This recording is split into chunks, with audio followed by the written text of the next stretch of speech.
वह हमारे हृदय में स्फुरित हो जाएगा। कुछ बातें जो करने की हैं और कुछ बातें त्यागने की हैं, ये बहुत आवश्यक है। शरणागति भी इसी से पुष्ट होती है। पहला भाव, जब तक आप इन बातों को छोड़ेंगे नहीं, तब तक शरणागति हृदय में पुष्ट नहीं होगी। और जब तक आप अपना पूर्ण प्रयास करके देख लीजिए, छोड़ सकते हैं तो हार जाओगे, तो ये बात खुद छूट जाएगी। पहला, जितना आपके पास बल है, विवेक है, बुद्धि है, उसके द्वारा इन बातों से बचने का, इन्हें छोड़ने का प्रयास करें। और जब अपना बल छूट जाए, अब मेरे में सामर्थ्य नहीं, ये बात हृदय में आ जाए, तो आश्रित हो जाना। आश्रित भी तभी हुआ जाएगा। महापुरुषों ने कहा है कि ये बातों का भक्ति मार्ग में प्रतिबंध है। ये बातें हमारे मार्ग को रोक देती हैं। भक्ति हृदय से अंतर्ध्यान हो जाएगी। ये बातें यदि हैं हृदय में, तो इनसे बचने का पूरा पूरा उपाय करना चाहिए। सत्संग इसीलिए किया जाता है कि हमें ये बात समझ आ जाए, कौन सी बात आखिर विरोध है हमारे मार्ग में। पहला, दंभ। एक एक बात बहुत ध्यान से सुने। दंभ, काम, क्रोध, लोभ, असत्य, अहंकार, द्वेष, द्रोह, हिंसा, ये हो गई यहाँ तक की। अब इसके आगे सिद्धियाँ, भक्ति का अभिमान। मैं बहुत भजन करता हूँ, भक्ति का अभिमान। अपवित्रता, आंतरिक और बाह्य। मान बढ़ाई की इच्छा, निंदा अपमान की परवाह करना। मेरी बहुत निंदा हो रही है, बहुत अपमान कर रहे हैं, इसका आपको भान होना। कहोगे कि इसका चिंतन ना करें। हाँ, शरीर राग ही छोड़ना इस मार्ग में सबसे बड़ा बाधक ये शरीर है, इसी का राग छोड़ना है। आप इसकी परवाह करेंगे तो फिर देहाभिमान शून्यता कब हृदय में लक्ष्य बनाएंगे। और जब ये लक्ष्य बन जाता है तो प्रभु फिर व्यवस्था करते हैं। निंदा अपमान की परवाह करना, ब्रह्मचर्य की हानि, स्त्री और स्त्री संगियों का संग, विलासिता, घृणा दूसरे के प्रति, नेतागिरी, हम ही सब कुछ है, हमारी ही सब कोई सुने, आचार्य बनना, उपदेशक बनना। जिनको भगवान ने सेवा दी है या गुरुजनों ने सेवा दी है, उनकी बात अलग है। अपने से यदि कुछ करोगे तो ये आपके मार्ग को रोक देगी। आचार्य बनना, अमुक अमुक आचार्य, बहुत लंबी। और उपदेशक बनना, ये भी बाधक है। धन की आसक्ति, ममता, कुसंगति, लोक समूह में नित्य निवास, तर्क वितर्क, अपने मत को रखना, अपनी बात को, मानसिक चिंता, और ये होगी आश्रय है नहीं, इन बातों की प्रबलता है, इन दोषों की प्रबलता है, तो ये बढ़ेगी बढ़ेगी। अपने मान नाश की चिंता, कहीं मेरा अपमान ना हो जाए। सभा समितियों का अधिक संसर्ग, समाचार पत्र तथा गंदे श्रृंगारिक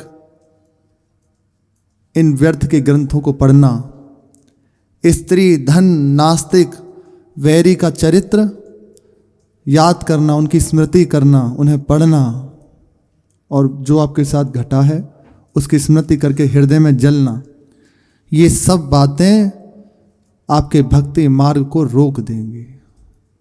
जब तक इन बातों का पोषण होता रहेगा तब तक भक्ति मार्ग में चलते हुए अनुभव नहीं होगा हृदय में। इसलिए इनसे बचने का पूरा प्रयास करना चाहिए। भगवान कृपा करके सत्संग दे रहे हैं, विवेक हृदय में दे रहे हैं, भजन करने की प्रेरणा कह रहे हैं, बल दे रहे हैं। भजन के बल से इन बातों को रोक दे। इतना नाम जब बढ़ाए कि ये बातें हमारे मार्ग में बाधा ना कर पाए। ये हो गई बाधक बातें। दोबारा से सुन लें, बहुत काम की बात है। दंभ, काम, क्रोध, लोभ, असत्य, अहंकार, द्वेष, हिंसा, द्रोह, सिद्धियां। अब कहोगे सिद्धियां भी? हाँ, ये जैसे ही उपासक भक्ति मार्ग में आगे बढ़ता है, लौकिकता से अपनी दृष्टि हटाता है, भजन की ओर जैसे ही उसके हृदय में वृत्ति बढ़ती है, तो पहला तो सांसारिक आकर्षण, उससे बच के जहां आगे बढ़ता है सिद्धियां आके खड़ी हो जाती हैं। श्री गोस्वामी जी महाराज भी कह रहे हैं, इंद्रिया द्वार झरोखे नाना, बैठे देवता करि करि थाना, आवत देखें विषय बयारी, तुरत ही दे कपाट उघारी, होए बुद्धि जो परम सयानी, तिन तन चितैन अनहित जानी। और फिर जब इनसे बचे आगे है, रिद्धि सिद्धि प्रेरे बहु आई, बुद्धि लोभ दिखावे माई। जैसे ही भजन बढ़ा तो सिद्धियां, पहली सिद्धि यहीं से शुरू होती है, दूसरे के मन की बात जान जाना। आपके हृदय में कोई संकल्प चल रहा है, कोई बात चल रही है, वो पूरी हो जाना। किसी से कुछ कह देना, वो सत्य हो गया, जा हो गया बात, निश्चिंत रहो, हो गई बात पूरी। ये आपके मार्ग को रोक देगी। अब आप जो भगवत साक्षात्कार के लिए, भगवत प्राप्ति के लिए आगे बढ़े हैं, अब ये आपको बाधक रूप से आ गई सामने। इसलिए इसका भी आदर ना करें। प्रातकाली सत्संग में पूज्य महाराज जी कह रहे थे कि वृंदावन के रसिकों को, वृंदावन के महापुरुषों को आपको दिखाई देगा कि उनमें तो कोई सिद्धि नहीं है, चमत्कार नहीं है, साधारण की तरह कोई भी उन्हें ऐसे ठेल के चला जाए। और ऐसा ही होता है, बगल से निकल जाए, आप जान ना पाओ। यदि कृपा से दृष्टि प्राप्त है या कभी दर्शन हो गया तो, नहीं तो ऐसे चले जाएंगे, आप जान नहीं पाओगे, छू के चले जाएंगे। दर्शन कर रहे हो, पास में खड़े आप देख नहीं पाओगे। ऐसा ही होता है कितनी बार। और ये तो वृंदावन धाम खान है, एक से एक महापुरुष ऐसी चेष्टा भी करते दिख जाएंगे, आपको लगेगा नहीं ये हो सकते हैं। अरे हो, कम से कम 1000-2000 लोग चल रहे हों संग में, जय हो जय हो, हटो हटो, तो लगे कि हाँ सिद्ध महापुरुष आ रहे हैं, महाराज जी के वचन। पर ऐसे भी होते हैं, फटे पुराने वस्त्र हैं। सबसे बड़ी सिद्धि वृंदावन की श्री श्यामा श्याम अधीन है। उनको उनकी मन की रुचि जानकर सुख पहुंचा रहे हैं। वहां उनका प्रवेश है जहां महापुरुष जन कहते हैं ब्रह्मादि शिवादि आदि बड़े बड़े महापुरुषों का भी प्रवेश नहीं, वहां उनके हृदय की स्थिति है। तो इसलिए वृंदावन में इनका आदर नहीं है। बहुत सावधानी पूर्वक इसीलिए कहा गया ये मार्ग है, संभल के चले। सिद्धियां भी बाधक हैं। सिद्धियां भक्ति का अभिमान, भजन करते हुए शरणागति पुष्ट न होना। थोड़ा भजन बढ़ता है गुरु कृपा से, भगवान की कृपा से। जहां भजन बढ़ा तो अभिमान हृदय में आगे कैसे पता चले? इसका सीधा लक्षण है दूसरे में दोष दिखना, उसकी बात में त्रुटि दिखना। ये अहंकार का लक्षण है। बुद्धि बहुत चतुर है। कहती है यदि प्रभु ये नहीं कराएंगे सेवा तो कैसे फिर सब संभलेगा। हाँ, आपको ठेका दिया है ना भगवान ने कि आप इसको संभालिए। आपको क्या मार्ग में उपलब्धि है, आपका कार्य क्या है? एकमात्र श्री श्यामा श्याम के चरणों की प्राप्ति, बस।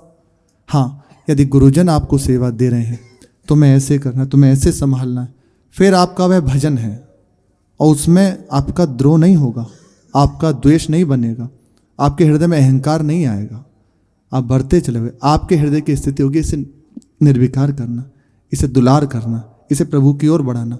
लेकिन जब अहंकार हो जाता है तो हृदय में आता है कि बस इसे गिराओ, इसके अंदर ये दोष है ना, अब छोटे से दोष को बड़े रूप से प्रकाशित करना। तो आपकी तैयारी हो रही है। पहला कार्य तो हो गया कि आप अपने भजन से गिर गए। प्रभु को देखने की जगह क्या देख रहे हैं? सर्वत्र भगवत दर्शन करना। चलो उधर अभी चिंतन वृत्ति नहीं जा रही तो देखने लग गए ये दोषी है, ये बुरा है, मैं अच्छा हूँ, ये अहंकार का लक्षण है। इससे बचे। इसलिए महाप्रभु के वाक्य हैं, चैतन्य महाप्रभु, तृणादपि सुनीचेन, तृण से भी नीच जानकर अपने को देखे, तृण से भी अपने आप को नीच जाने तो इस मार्ग में बढ़ जाएगा, बहुत जल्दी कृपा का अनुभव हो जाए। कृपा रूपी जल का जो वर्षण है वह रुकेगा कहाँ? दैन्यता रूपी गड्ढे में। पूज्यपाद श्री गया प्रसाद जी महाराज कीजिए उनके वाक्य। कृपा की वर्षा है रही है और कृपा रूपी जल वहीं टिके जहां दैन्यता रूपी निवान है, गड्ढा है, अन्यथा ये जल बह जाएगा। शिखर पे एक बूंद रुकती है, छाते पे बस अहंकारी का स्वरूप होता है। दैन्यता, मैं कुछ नहीं, किसी योग्य नहीं, सबसे झुका रहेगा, उसे दोष दिखेगा ही नहीं, सर्वत्र भगवत दर्शन कर रहा है, उसके मार्ग में बाधा नहीं आएगी। जहां अहंकार हो जाता है हम कुछ हैं, अब उसका मार्ग रुक जाएगा। अपवित्रता, मानसिक पवित्रता, व्यर्थ चिंतन, गंदा चिंतन, शरीर पवित्र रहना, जैसा जो शौचादि बताए गए हैं क्रिया उसके अनुसार ना चलना। अरे सब चलता है, इससे क्या होगा? शरीर की शुद्धि नहीं रखनी तो फिर इससे होगा क्या? ऐसे तर्क करने वालों को उत्तर नहीं देना चाहिए, क्योंकि आप उसका उत्तर दोगे, यदि उनके हृदय में उसका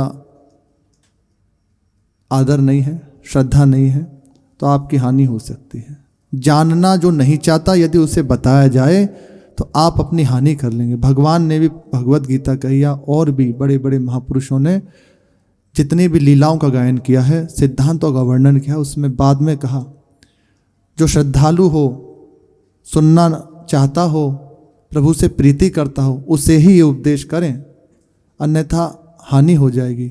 गोपाल सहस्त्रनाम अद्भुत महिमा है, बहुत दिव्य महिमा उसकी, कैसा भी पापी क्यों ना हो, बहुत उसकी तो कैसी भी, अब क्या और खोलें, ब्राह्मण हत्यारा, गौ हत्यारा, यहाँ तक उसमें कह दिया।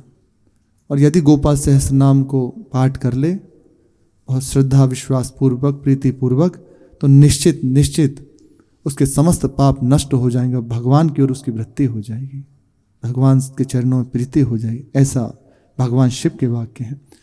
जब पूर्ण हुआ तो उसमें कहते हैं जो सुनना नहीं चाहता, जो अश्रद्धालु हो, विषय लंपट हो, विषयासक्त हो, ऐसे पुरुष को ये उपदेश नहीं करना चाहिए, उसे सुनाना नहीं चाहिए। वही कह रहे हैं आगे जाके। इसलिए जो सुनना नहीं चाहता उसे यदि आप ज्ञान दें तो अपनी हानि कर लेंगे।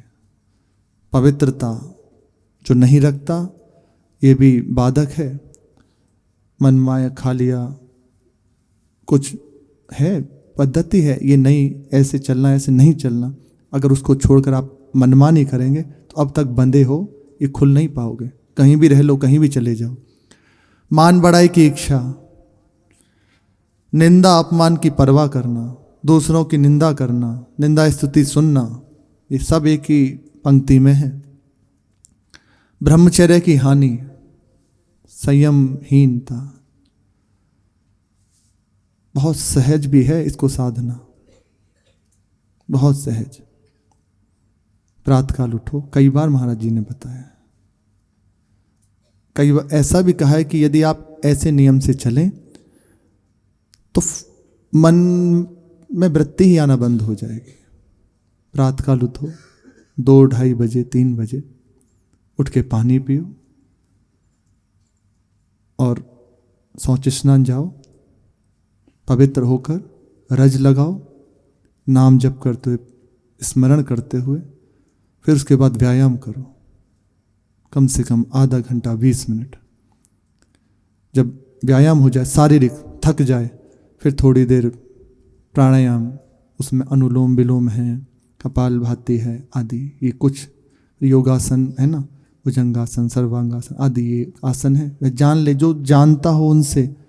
ऐसे ही किया तो वायु बिगड़ जाएगा, इसलिए जो जानकार हो उससे पूछे, मनमानी ना करे। इसमें आसनों में वायु की प्रधानता होती है, और वायु जहाँ बिगड़ी तो शरीर में रोग हो जाएंगे। संचालन करने वाली 3 है ना, कफ वायु पित्त, इनका संतुलन आसन आदि से ही होता है। इसलिए संभल के कुछ देर आसन करें और मंत्र जप करें प्रातःकाल ही। वहाँ प्रातःकाल में भगवत बेला है, महापुरुषजन विचरण करते हैं, दिव्य वातावरण होता है। उसमें जहाँ मंत्र का स्मरण करेगा, मानसिक जप हो रहा है और अंदर सुन रहा है, आपको चित्त लगाना नहीं पड़ेगा। आप देखना,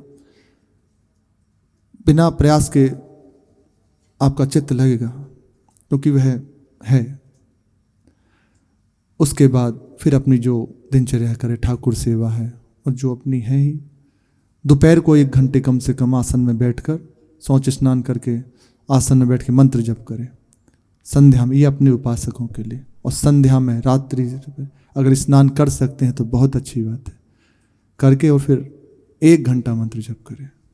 और कुछ ऐसी वाणी रख ले, भक्तों के चरित्र हैं, आस्तिकता के आधार से आदि, जिससे हमारी प्रीति प्रभु के चरणों में हो, इनको पढ़े और उनका स्मरण करते हुए सो जाए। शरीर को इतना थका दे पूरे दिन से, बस सेवा से जी नहीं चुराना चाहिए। हमारे भजन का समय नहीं, दिन रात बस सेवा में लगा है। शरीर का थकना ब्रह्मचर्य के लिए बहुत जरूरी है, तभी पचता है। प्रसाद उचित पाए, जितना आप सहजता में पचा सकते हैं, ना कि पेट से ऊपर पा लिया। वैसे तो वर्णन है कि आधा पेट ही प्रसाद पाए, आधे में जल और आधे में वायु, ऐसा है। पर अब देख लें, उचित प्रसाद, हल्का प्रसाद, सुबह भी शाम के में। आप थोड़ा सा यदि ऐसे चलें तो बाल भोग आदि की आवश्यकता नहीं पड़ेगी।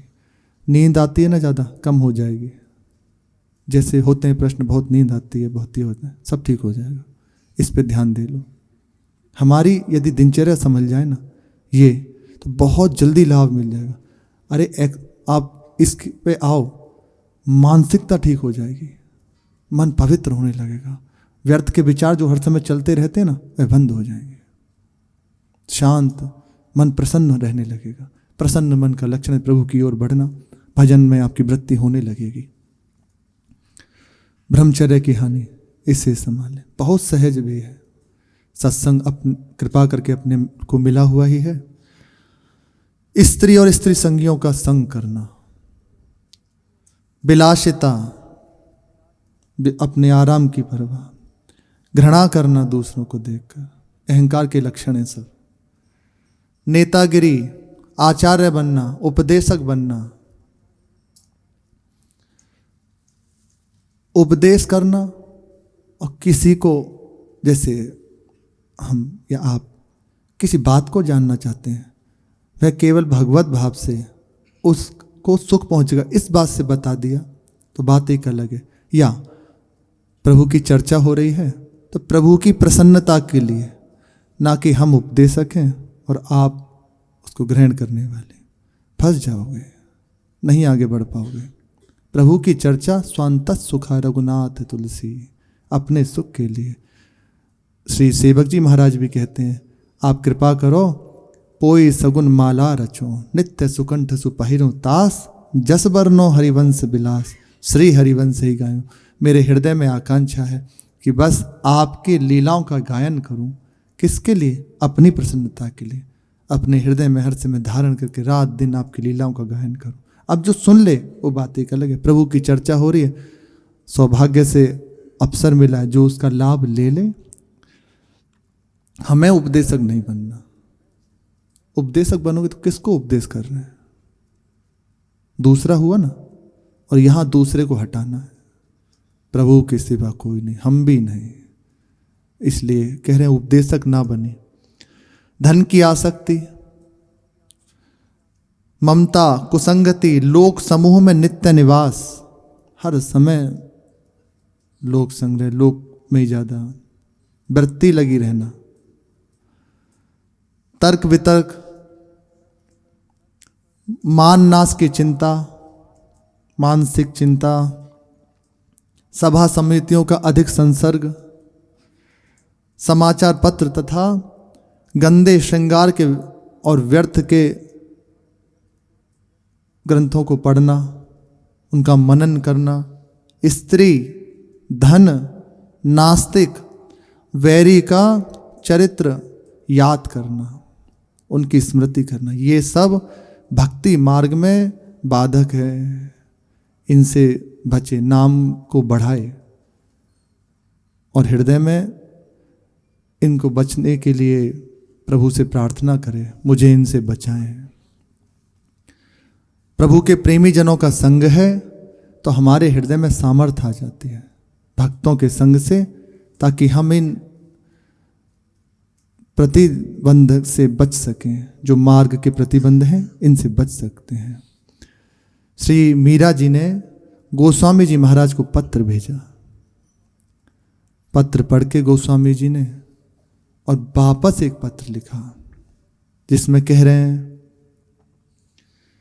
जाके प्रिय न राम वैदेही, तजिए ताहि कोटि वैरी सम, यद्यपि परम स्नेही। उसे बिल्कुल करोड़ों वैरियों के समान त्याग दो, चाहे भले वे कितना भी आपका संबंधी हो, प्रिय क्यों ना हो। जिसके भगवान प्रिय नहीं, जिन्हें प्रभु से प्रीति नहीं। उदाहरण में दे रहे हैं, तजो पिता प्रहलाद, विभीषण बंधु, भरत महतारी। श्री प्रहलाद महाराज ने जब देखा मेरे पिता भगवान से विरोध करते हैं, भगवान से द्रोह करते हैं, त्याग दिए, अपने पिता को त्याग दिया श्री प्रहलाद जी ने। विभीषण जी महाराज भ्राता श्री कहकर बात करते थे, जब देखा ये भगवान का विरोधी है, सीधा संबोधन करना, हे लंकापति रावण, अभी भी समय है, समझ जा। तुमने मुझे मारा, कोई बात नहीं, लेकिन प्रभु का भजन करो, इसी में तुम्हारा हित है, तुम्हारा मंगल है। राम भजे हित नाथ तुम्हारा, अभी भी समय है, समझ जाओ। जब देखा कि तो उनका वह विरोध पे विरोध, तो त्याग दिया, बोले जाता हूं, अब कोई मुझे दोष ना दे, क्योंकि ये भगवत विरोधी है। भगवत विरोधी का संग करना अर्थात प्रभु से दूरी कर लेना। इसलिए संग से बहुत बचे। सच्ची बताएं तो किसी का संग ना करें। क्या चर्चा करना, प्रभु ने कृपा करी है, ये चर्चा दी है, इसका श्रवण कर रहे हैं, इसी का मनन करो। अच्छा, हर समय चर्चा आप सुन रहे हैं, कर रहे हैं, तो मनन कब करोगे? मनन बहुत आवश्यक है जीवन में। उस बात को लाने के लिए मनन बहुत आवश्यक है। आचरण कब? एक थोड़ा देर तो शांत होकर बैठे, थोड़ी देर तो बैठने, क्या चल रहा है अंदर, एक बार तो अपने हृदय में देखें क्या हो रहा है। हर समय यदि बहिर्मुख वृत्ति है तो कैसे आखिर बात होगी। कुछ दिन बाद उबन शुरू हो जाएगी, इतने दिन हो गए मार्ग में चलते कुछ नहीं मिल रहा। आप पद्धति से नहीं चल रहे, जैसा गुरुजन कह रहे हैं वैसे नहीं चल रहे, फिर कैसे हो सकता है।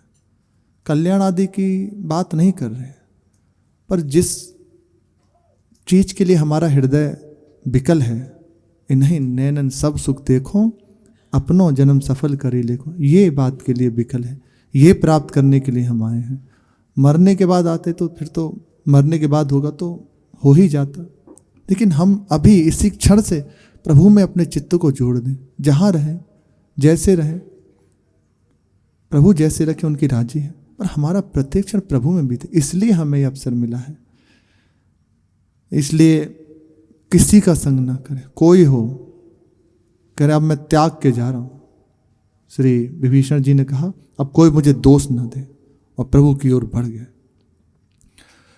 भरत जी महाराज जब तक कैकेयी माता भगवान से प्रीति करती हैं तब तक माता कहकर बोलते थे। जहां उन्होंने देखा कि ये भगवान के विरोधी हैं, भगवान से विरोध करने वाली, ये मुझे प्रभु से दूर कर रहे हैं, त्याग दिया। और कभी फिर माता नहीं कहा बलि गुरु तजो। बलि से जब गुरुदेव ने कहा कि ये कोई और नहीं है, श्री हरि ही है, इस रूप में आए हैं, तेरा सर्वस्व हरण कर लेंगे, तो बहुत प्रसन्न हो गए कि ये तो अच्छी बात है। आज सबको देने वाले मेरे द्वार पर मांगने आए हैं, और गुरु की प्राप्ति भगवान के लिए की जाती है। आप मुझे भगवान से ही दूर कर रहे हो? नहीं, ये मैं बात आपकी मान नहीं सकता। और यदि आप कहते हैं कि इनको ना दूं, ये भगवान है, ये सब कुछ छीन लेंगे, तो यदि मैं इन्हें ना दूं तो इनसे बढ़ के कोई है क्या? एक क्षण में सब कुछ छीन सकते हैं, पर ये मेरे द्वार पे मांगने आए हैं तो जरूर दूंगा। और नहीं मानी उनकी बात, प्रभु के लिए बढ़ गए। ब्रज बनितन, कंत ब्रज बनितन, जहां जब देखा कि रास में आभान हुआ प्रभु का, पधार रहे हैं, तो कुछ वर्णन ऐसा भी आता है कि ब्रज गोपीजनों की पतियों ने रोका, कहाँ रात्रि में, और ऐसे शांत चित्त होकर बैठ गए, शरीर ही छोड़ दिया और उनसे पहले पहुंच गए, त्याग दिया प्रभु की प्रीति के लिए। भय मुद मंगलकारी, महान मंगल करने वाले हो गए हैं। ना तो नेह राम सो मनियत, सुहृद सुसेव्य जहां लो। हमारा नाता, हमारा प्रेम सब प्रभु के संबंध से जो युक्त है उनसे है। आप कोई हो, कितनी भी ऊंची पदवी पे हो, यदि हमारी संसार की स्मृति कराते हैं, प्रभु से विमुख कराते हैं, तो आपसे बड़ा बैरी हमारा कोई नहीं। हमारे हृदय में बिल्कुल उनका आदर ना करे, वे चाहे जो हो, दृष्टि उनकी ओर ना दे। जैसे कोई आपको संबोधन कर रहा है आपके परिवार के युक्त से, तो संसार का संबंध छोड़ने आए हो, घर बार की याद करने आए हो, उससे आपको याद दिला रहा है, स्मृति करा रहा है, तो बैरी समझो उसे, चाहे वो जो हो, किसी भी रूप में आए, कितना ही बड़ा क्यों ना हो। ऐसे जनों का सम्मान नहीं करना चाहिए। सावधानी, निष्ठा तभी तो आएगी। किसी का भी यदि कर रहे, नहीं नहीं, बिल्कुल नहीं। या तो मौन होके बस निकल जाए, तत्काल उन्हें, ऐसा गुरुजनों ने कहा है। आप उसकी बात करोगे, हाँ हाँ प्रभु का विस्मरण करा रहा है, प्रभु से विमुख करा रहा है, आप राजी हैं? नहीं, हमें राजी नहीं रहना। प्रभु के लिए तो है जीवन, अब उन्हीं से कोई विमुख कराने वाला आ जाए, आएगा, प्रभु भेजेंगे, आपको देखेंगे कि कितने आप प्रभु से प्रीति कर रहे हैं। इसलिए सावधानी पूर्वक, प्रभु से संबंध है, उन्हीं से हमारा संबंध है, चाहे जो हो, जहां भी हो। अंजन कहा आंख जेही फूटे, ऐसा अंजन किस काम का जिससे नेत्र ही फूट जाए। तुलसीदास जी महाराज कह रहे हैं, तुलसी सो सब भांति परम हित, पूज्य प्राण ते प्यारो, जासो बड़े स्नेह राम सो, ए तो मतो हमारो। वही हमारा परम प्रिय है, प्राणों से ज्यादा प्यारा है, संबंधी है, सब कुछ उसे मानो, जिनके संग से प्रभु के चरणों में प्रीति बढ़े। इसीलिए भक्तों को तो भगवान से बढ़कर माना जाता है, उनके संग से हमारे हृदय में प्रभु की प्रीति जागृत हो जाती है। इसलिए प्रभु से ज़्यादा प्रभु के जनों को हम आदर देते हैं। पत्र लिखा और सुखपाल ब्राह्मण लेकर श्री मीरा जी के पास आए, पत्र दिया, पत्र पढ़कर गदगद हो गई। सुखपाल ब्राह्मण से कहा, मैं आपको क्या दूं, मेरे पास कुछ नहीं है, आपने जो मेरे ऊपर उपकार किया है, आपने मेरी फांसी काट दी, क्योंकि अब तक मैं निभा रही थी स्त्री का धर्म। कैसी भी परिस्थिति हो जाए, स्त्री को गृह त्याग नहीं करना चाहिए, शास्त्रों का ऐसा नियम है। अब तक मैं निभा रही थी, सब कुछ छोड़ दिया, बस एक यही बाधक थी, अब मुझे क्या करना चाहिए। तो आपने ये मेरे ऊपर बहुत ज़्यादा अनुग्रह किया, मुझे निकाल लिया, उन्हें कुछ सम्मान दिया और कहा आपने मेरी फांसी काटी है, भगवान आपकी भव फांसी काट देंगे। ये सबसे बड़ा पुरस्कार ये दिया, भगवान आपकी फांसी काटेंगे। कुछ धन दिया, उनको प्रसाद पवाया और विदा किया। फिर मीरा जी को लेने के लिए पीहर से कुछ जन पधारे। शेष चर्चा के। श्री राधा वल्लभ लाल की जय।